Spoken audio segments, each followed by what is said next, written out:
Crime time. நான் பாலவேல் சக்கரவர்த்தி. சென்னை அடுத்த ஆவடியில் வசித்து வந்த கேரள தம்பதி கழுத்தறுத்து கொடூரமாக கொலை செய்யப்பட்டுள்ளனர். இரட்டை கொலை நடந்த இடத்தில் கிடைத்த செல்போன் கொலைகாரனுடையதா? சித்த மருத்துவரும் அவரது மனைவியும் கொல்லப்பட்டது ஏன்?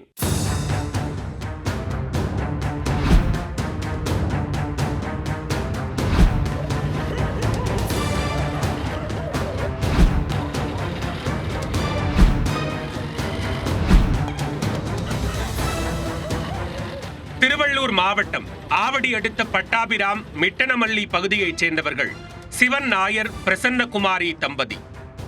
ராணுவத்தில் பணிபுரிந்து ஓய்வு பெற்ற சிவன் வீட்டிலேயே சித்த வைத்திய சாலை நடத்தி வருகிறார்.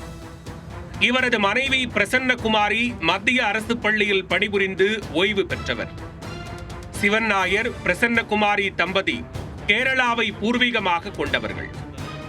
ஞாயிறு அன்று மாலை 5 மணி அளவில் இவர்களின் மகன் ஹரி மருத்துவமனைக்கு தேவையான பொருட்களை வாங்கச் சென்றுள்ளார். அப்போது சிகிச்சைக்கு வருவது போல வந்த மர்ம நபர் ஒருவர் சிவன், பிரசன்னகுமாரியின் கழுத்தை அறுத்து கொலை செய்துவிட்டு தப்பிச் சென்று விட்டார். 8 மணி அளவில் பக்கத்து வீட்டு நபர் ஒருவர் சிவன் வீட்டிற்கு சென்றபோது இருவரும் கொலை செய்யப்பட்டு கிடப்பதை பார்த்து அதிர்ச்சி அடைந்துள்ளார். இரட்டை கொலை குறித்து தகவல் அறிந்த முத்தா புதுப்பேட்டை போலீசார் சம்பவ இடத்திற்கு விரைந்து வந்து விசாரணை நடத்தினர். தடயவியல் நிபுணர்கள் மற்றும் மூப்பனாய் டாபி வரவழைக்கப்பட்டு தீவிர விசாரணை நடத்தப்பட்டது. கொலை செய்யப்பட்ட சிவன், பிரசன்னகுமாரி தம்பதி அணிந்திருந்த நகைகள் மற்றும் வீட்டிலிருந்த நகை, பணம் கொள்ளையடிக்கப்படவில்லை.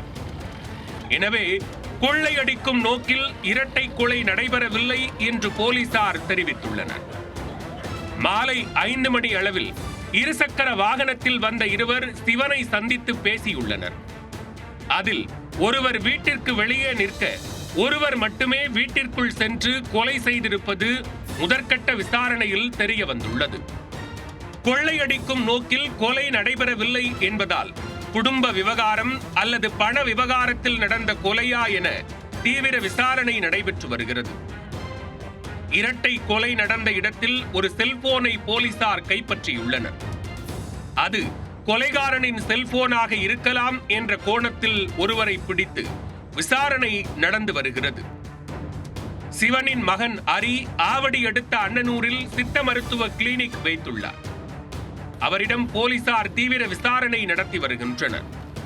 மத்திய அரசின் தொழிலாளர்கள் குடியிருக்கும் பகுதியில் கணவன், மனைவி இருவரும் கொலை செய்யப்பட்ட சம்பவம் அப்பகுதி மக்களிடையே அதிர்ச்சியை ஏற்படுத்தியுள்ளது.